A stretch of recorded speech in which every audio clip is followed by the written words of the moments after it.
إن الحمد لله نحمده ونستعينه ونستغفره ونؤمن به ونتوكل عليه ونعوذ بالله من شرور أنفسنا ومن سيئات أعمالنا من يهده الله فلا مضل له ومن يضلل فلا هادي له وأشهد أن لا إله إلا الله وأشهد أن محمدا عبده ورسوله يا أيها الذين آمنوا اتقوا الله حق تقاته ولا تموتن إلا وأنتم مسلمون يا أيها الناس اتقوا ربكم الذي خلقكم من نفس واحدة وخلق منها زوجها وبث منهما رجالا كثيرا ونساء واتقوا الله الذي تساءلون به والأرحام إن الله كان عليكم رقيبا يا أيها الذين آمنوا اتقوا الله وقولوا قولا سديدا يصلح لكم أعمالكم ويغفر لكم ذنوبكم ومن يطع الله ورسوله فقد فاز فوزا عظيما أما بعد فإن خير الحديث كتاب الله وخير الهدي هدي محمد صلى الله عليه وسلم وشر الأمور محدثاتها وكل محدثة بدعة وكل بدعة ضلالة وكل ضلالة في النار. يقول الله عز وجل في محكم تنزيله إن الله لا يظلم مثقال ذرة وإن تك حسنة يضاعفها ويؤت من لدنه أجرا عظيما. إن الله لا يظلم الناس شيئا ولكن الناس أنفسهم يظلمون. إن الله وملائكته يصلون على النبي يا أيها الذين آمنوا صلوا عليه وسلموا تسليما. اللهم صل على محمد وعلى آل محمد كما صليت على إبراهيم وعلى آل إبراهيم إنك حميد مجيد. اللهم بارك على محمد وعلى آل محمد كما باركت على إبراهيم وعلى آل إبراهيم إنك حميد مجيد. درنو قدرمنو الله جل جلاله چا باندې ظلم نه کوي فخپل ځان باندې هم ظلم حرام کړی دی چې په خپلو بندگانو ظلم وکړي او په خپلو بندگانو باندې هم ظلم حرام کړی دی چې یو بل باندې ظلم ونه کړي. الله جل جلاله چا باندې د یو ذرې قدر ته هم ظلم نه کوي. یو وړوکی شی دی، یو معمولی د ذرې قدر ته هم رب ظلم نه کوي،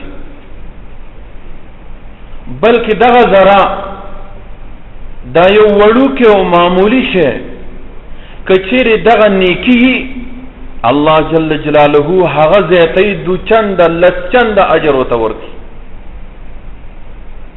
او بلکې د خپل ځان د طرف نه خلکو ته عظیم اجر ورکړي. وان تکو حسنة یضاعفها، که چیرې دغه ذره یو نیکی نو الله جل جلاله دغه نیکی دو چنده کوي زیاتی. ويؤت من لدنه اجرا عظیما، د خپل طرفنا خلکو ته ډیر اجر ورکړي. بل آیت کریمه کی راځي د سورة یونس آیت ده، ان الله لا يظلم الناس، الله تبارک وتعالى فخلق باندې ظلم نکړي، ولكن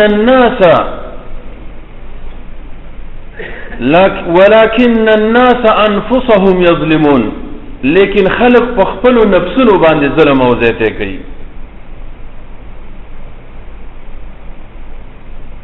یو مومن مسلمان باندې چې څوک ظلم کوي، یو ورور په بل ورور باندې ظلم کوي، یو گاونډي په بل گاونډي باندې ظلم کوي، نو د دې مآل د دې حشر نشر د دې سزا او جزا دغه سړي ته راجع کیږي. څوک چې په چا باندې ظلم کوي نو د هغې سزا او جزا به د هغه سړي نه اخیستل کیږي. حدیث کی راضی د عبدالله بن عمر رضی الله تعالی عنہ نے روایت ده، جناب محمد رسول اللہ صلی اللہ علیہ وسلم فرمائی المسلم اخو المسلم لا یظلمه، مومن مسلمان دا د بل سړي بل مسلمان ورور دی، یو مسلمان د بل مسلمان ورور دی، نو لا یظلمه فاغه باندې د ظلم نکړي.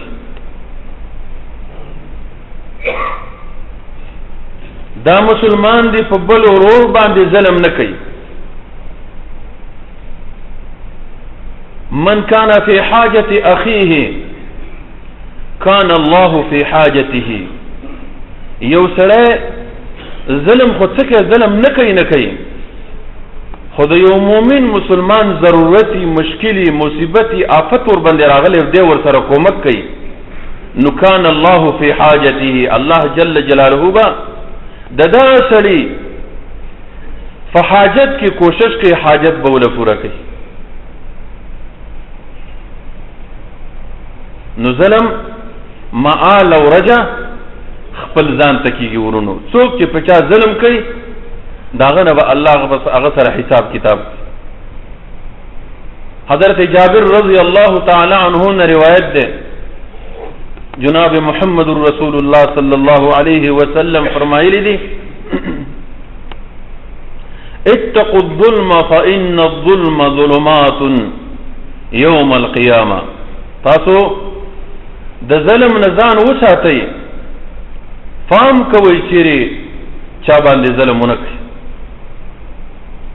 ورور دې په ورور باندې ظلم نه کوي، ورور دې په خور باندې ظلم نه کوي، خور دې په خور باندې ظلم نه کوي، زامن دې په مور باندې ظلم نه کوي، مور دې په بچو باندې ظلم نه کوي، بچی دې په پلار باندې ظلم نه کوي، پلار دې په بچو باندې ظلم نه کوي، تر دې په وراره باندې ظلم نه کوي، مالک دې په مزدور باندې ظلم نه کوي، مالدار دې په فقیر او مسکین باندې ظلم نه کوي، مدیر دی په مامور باندې ظلم نه کوي ځان د ظلم نه وساتئ فإن الظلم ظلمات يوم القيامة دا ظلم دا تورتم دی تیریږي قیامت په ورځ باندې ورونه الله دې ما او تا د دې حال نه وساتي قیامت په ورځ کې به دغه ظالم دغه بې ایمانه بېدینه د هغې مخې ته تورتمي په تورتم کې به روانې ته به نه ویني مؤمن مسلمان مخې ته به رڼایي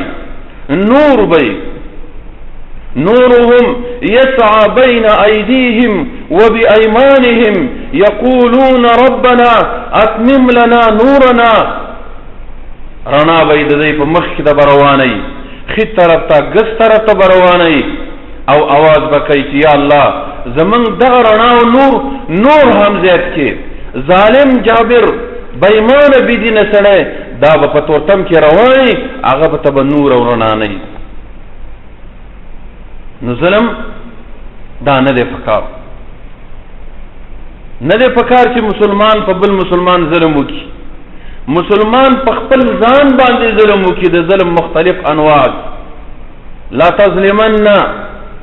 لا تظلمن اذا ما كنت مقتدرا فالظلم آخره يأتيك بالندم واحذر من المظلوم دعوته لا تأخذنك سهام الليل بالظلم نامت عيونك والمظلوم منتبه يدعو عليك وعين الله لم تنم او مؤمنا او مسلمانا ظلم مکه و هر څومره چې طاقت او قدرت لري او ګوره ظلم اخر د ته په ظلم باندې پښیمانه کیږي ځان د مظلوم د ظلم نه وساته مظلوم سړی د دعوت نه هغه پتا باندې خیره کوي د هغې د خیرو نه ځان وساته لا تأخذنك سهام الليل بالظلم ګوره پام کوه د شپې دی هغه مظلوم سړی په غشو ولي دغه د شپې غشو نه ځان وساته چې هغه تا ته ونه رسېږي نامت عيونك والمظلوم منتبه ستا سترګې ودې شوي دي ته خو په آرام باندې پروت یې ظلم دې کړی دی زیاتی دې کړی دی په آرام خوب کې لیکن مظلوم انسان هغه ویښي د شپې راپاڅېږي رب ته جړا او فریاد کوي چې یا الله د دې ظالم نه زما بدله او انتقام واخلې یدعو علیک وعین الله لم تنمی نو هغه په تا باندې دعا بددعایي کوي خیرې درته کوي الله جل جلاله له خوب نه راځي هغه نه وده کېږي هغه یخي د مظلوم دعا قبلوي نو ظلم زیاتی دا نه دی پکار ورونو د ظلم مختلف انواع دي یو دا هم ظلم دی چې سړی ناروا کوي د الله د حدودو نه تجاوز کوي دا په خپل ځان باندې ظلم دی زیاتی دی ځکه د دې سره الله جل جلاله حساب کتاب کوي ولو ان لكل نفس ظلمت ما في الارض لافتدت به واصروا الندامه لما راوا العذاب کچېره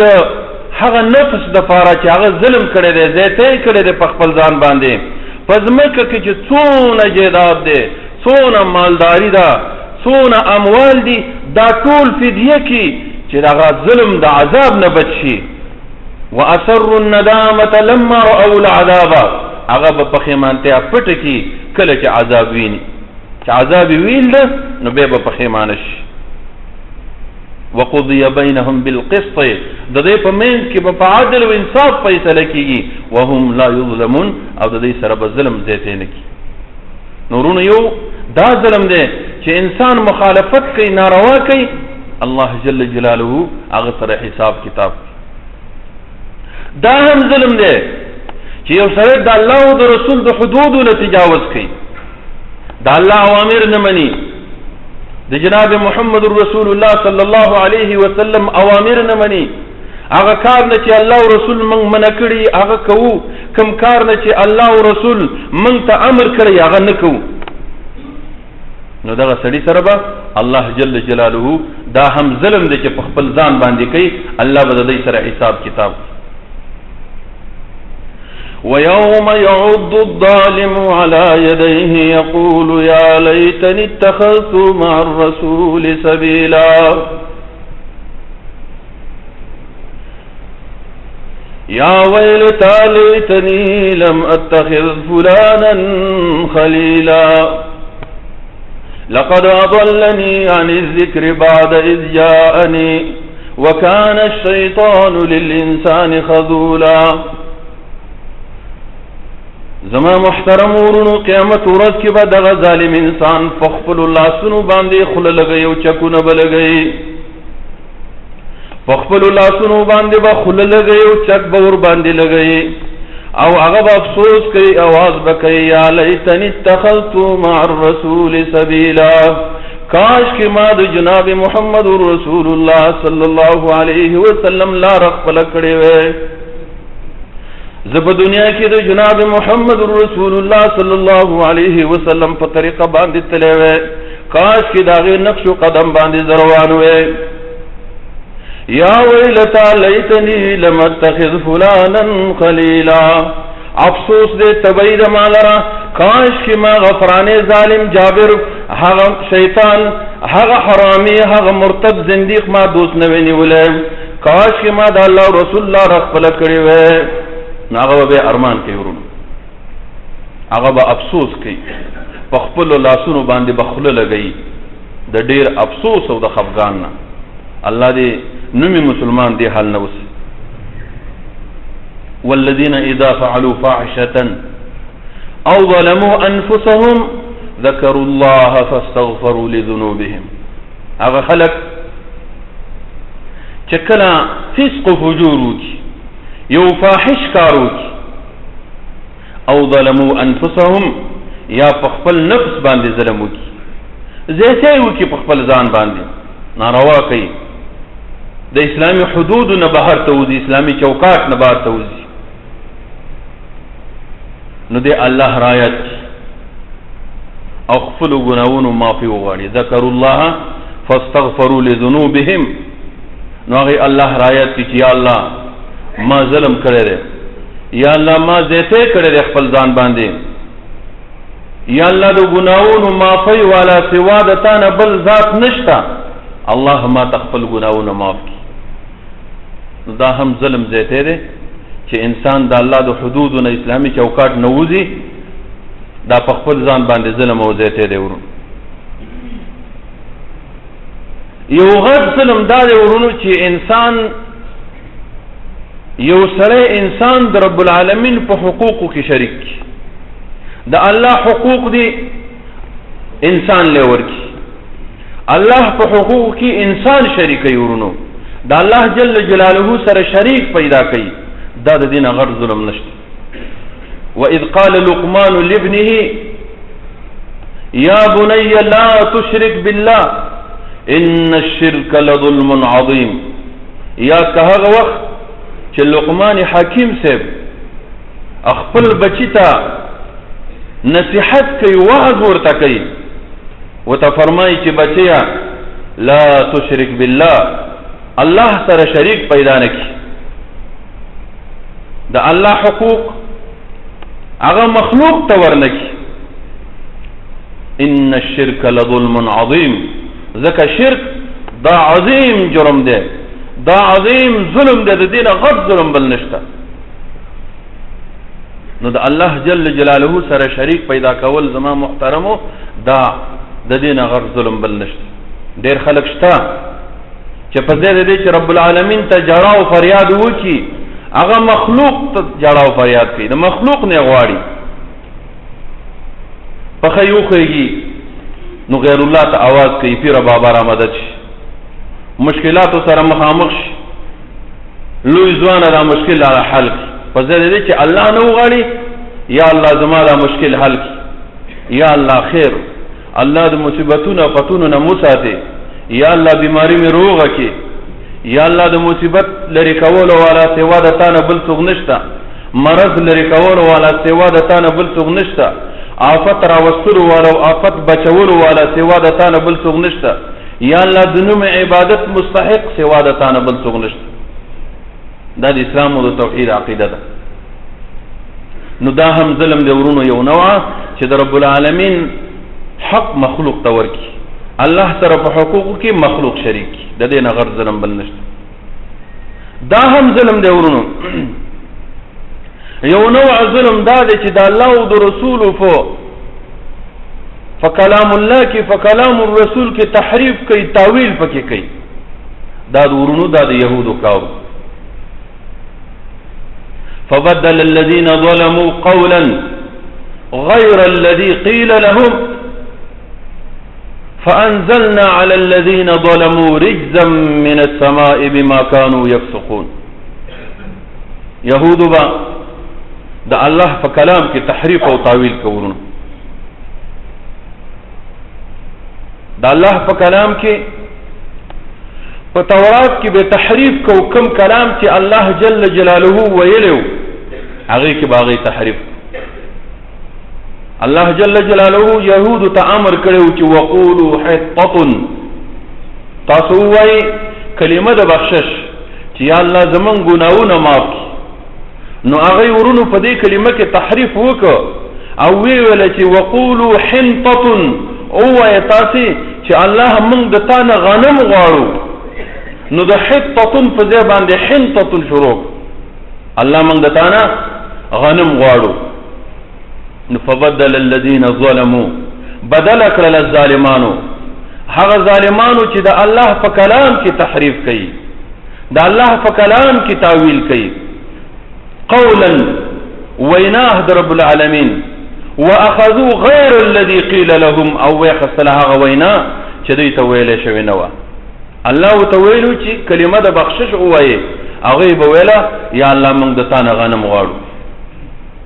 په دې امت کې د رسول الله صلی الله علیه وسلم په امت کې ونو داسې علما، داسې طائفې شته چې هغه د الله د کلام تحریف کوي، د رسول الله صلی الله علیه وسلم احادیثو کې تحریف کوي. یو د هغې نه قرآن کې راځي چې الرحمن علی العرش استوى، الله جل جلاله په عرش باندې مستوی دی، عرش نه بره شوی دی، عرش د پاته دی رب کائنات. زمونږ استاد رب ذات بابرکات د رب کائنات دا چیرته دی ورونو؟ دا عرش د پاته دی. دا قرآن په دې باندې دلالت. الرحمن علی العرش استوى، سورة طه کې راځي. ثم استوى على العرش، بے رب العالمین په عرش باندې مستوی شو، چت شو، عرش د پاته شو. نو د الله جل جلاله ذات بابرکات عرش د بره ده، عرش د وو اسمانونو نه پاسه ده، او علم قدرت او طاقت د رب العالمین په ټول عالم باندې ده، ټول جهان باندې ده. قدرت او طاقت او علم هر ځای کې ده، خو ذات بابرکات د رب العالمین دا چیرته ده؟ دا فوق العرش ده ورونو. نو یو طائفه را پیدا شوله، هغه په دې آیت کریمه کې تحریف وکړو. ثم استوى و ثم استولى، بیا الله جل جلاله معنی دا کړل چې الله په عرش باندې کنټرول راوست. الرحمن علی العرش استوى معنی استولى، دا هغه کنټرول او سلطه په عرش باندې راوستله. نو د قرآن تحریف وکړ، دا په دین کې ناروا دی ورونو. دی امت کې دا يهود شته، او هغه وخت کې وو چې د قرآن تحریف به کوو، د الله د کلام تحریف به کوو. نو نننی زمانه کې داسې مولیان شته چې د قرآن تحریف کوي، د نبی علیہ السلام د احادیثو تحریف. نون اليهود ولام جهمي هما، نون اليهود ولام جهمي هما في كلام رب العرش زائدتان. امام ابن قیم رحمت الله علیه فرمائی چې د یهود النون او د جهمیانو لام د الله جل جلاله په کلام کې دا دوانه تحریف او تاویل دی زیاته دی. یهود بد حطه فذ باندې حنطه ویلا، او جهمیانو د استوا فذ باندې استولا وی. نو وی چې نون اليهود ولام جهمينهما في كلام رب العرش زائدتان، دا دوان النون او لام د یهود النون او د جهمیان لام دا دوان د رب العالمین په کلام کې زیاته دی او تحریف دی. الله دې د دینه منګو تاسو وساتي.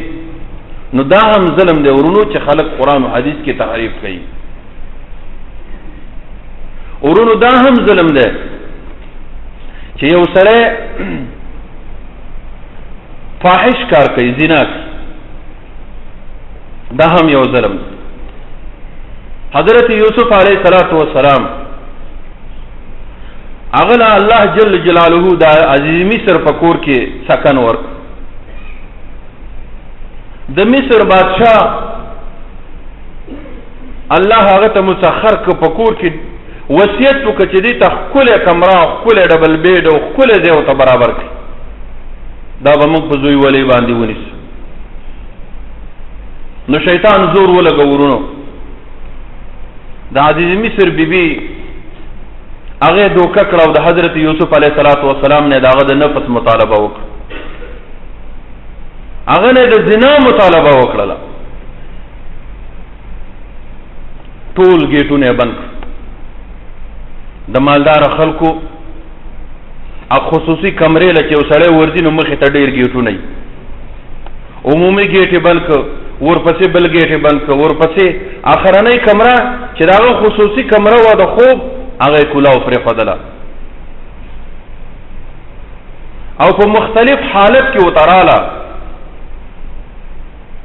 داسې کپړې ورته واچولې چې هغه په نشه کې او په جذبه کې.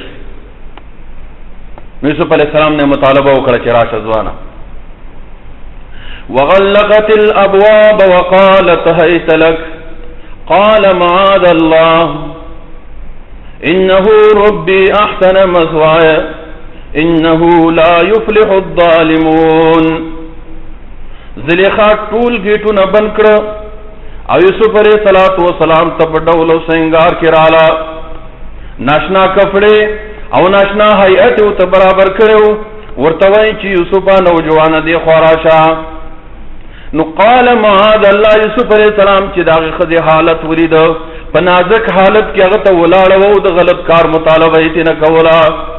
نو قال معاذ الله پناه غواړم په رب العالمین باندې انه ربي احسن مثواي. رب العالمین زما ځای ښایسته کړی دی. الله ما باندې انعام وکړو، احسانات یې را سره وکړو. نو زه ولې د رب العالمین هغه کار کوم چې په هغه باندې رب العالمین غوسه کېږي. ورونو خپل ورونو سره ورونو ظلم وکړو. خپل ورونو راواخص یو ښایسته نوجوان. حدیث کې راځي چې یوسف علیه السلام ته د دنیا نیم حسن الله ورکړی. نورونه یې راواخیسته په کوی کې خطا ورونو سره ظلم وکړو. د الله جل جلاله وفاته ګورئ ورونو. الله یې د کوی نه راوباسي، قافله راځي او هغه راوباسي. بیا یې ورونه رال بیا یې ظلم وکړو. دا زمونږ غلام دی، په هغه باندې په معمولي پیسو باندې خرڅ کړه. قافلې والا یې وړو مصر کې په عزیز مصر بادشاہ باندې خرڅ کړه. د الله نظام ته ګورئ ورونو، د الله وفاته ګورئ. هلته د پیغمبر په کور کې وو، دلته چې راغی د یو بادشاہ په کور کې. د بادشاہ د کور زندگی دا خو جدا زندگی ورونو. نو الله ته په احسان وکړو، د بادشاہ په کور کې ووسو او بادشاہ خپلې بیبي ته وویل ګوره چې هر څه ښکلې برابر کړه.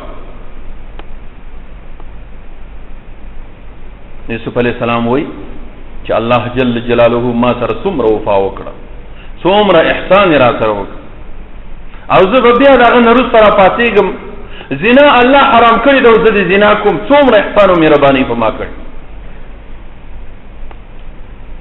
نو زما محترم حضرت یوسف علیه السلام زلیخا ته فرمایي چې معاذ الله انه ربي احسن مثواي. دا رب زما دې زما ځای ښایسته کړی دی، ډېر انعامات را باندې کړي دي. ورونو را سره ظلم وکړو، کوی کې خطا کړلم. رب العالمین زه بېرته د کوی نه نجات راکړو راویستلم.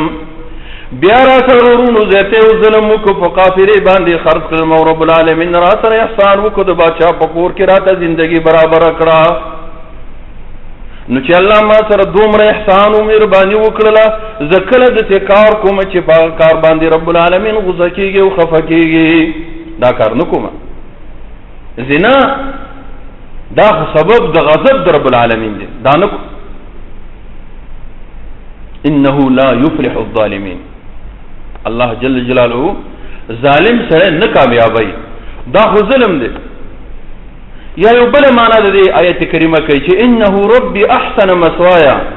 دا عزیز مصر ما سره څومره احسان وکړو، خپلې بیبي ته وصیت وکړو چې ګوره خصوصي کمره هر څه وله برابر کا د خوراک څښاک ښه بندوبست وله وکړه نو ما سره دومره احسان وکړو او ویې ویله چې عسا ان ینفعنا او نتخذه ولدا موږ ته به نفع ورسوي یا به په زویولۍ باندې ونیسو زه دې راپاڅېږم د هغه د بیبي سره دې اوس زنا کومه دا خو ظلم دی او الله ظالم سړی نه کامیابوي نورونو دا هم ظلم دی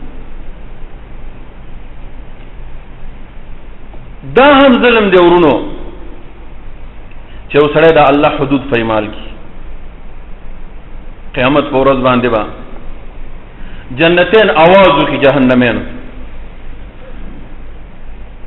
ونادى اصحاب الجنه اصحاب النار ان قد وجدنا ما وعدنا ربنا حقا جنتین به ورونو جهنمین ته आवाज وکي چې او د اور خلکو او جهنمینو مونږ ته چې رب العالمین کومې وعدې کړې وې مونږ سره چې الله کومې وعدې په دنیا کې کړې وې هغه پوره کړې دي مونږ سره هغه رښتینې دي حق دي فهل وجدتم ما وعد ربكم حقا تاسو ولیدلې تاسو ومندلې هغه وعدې د عذابونو چې رب العالمین تاسو سره کړې وې هغه رښتینې دي که نه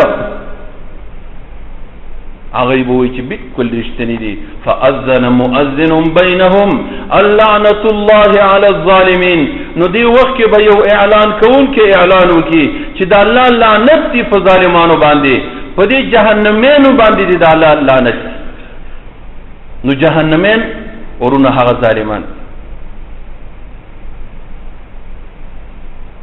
ونادا نو بیا به आवाज وکړي ورونو چې اللعنة الله على الظالمين ظالمان څوک دي الذين يصدون عن سبيل الله ويبغونها عوجا وهم بالآخرة كافرون هغه خلق دي ظالم چې د الله د لارې نه خلق منې کوي او د الله لارې له کجلوي لټوي د الله د لارې نه منې کول یو سړی د الله د لارې نه څوک منې کوي دا ورونو ظالم دی دا به هغه سړی چې په جهنم کې به ورید کیږي الله دې موږ او تاسو دې نه وساتي بارك الله لي ولكم في القرآن العظيم ونفعني وإياكم بالآيات والذكر الحكيم إنه تعالى جواد كريم ملك بر ورب رؤوف رحيم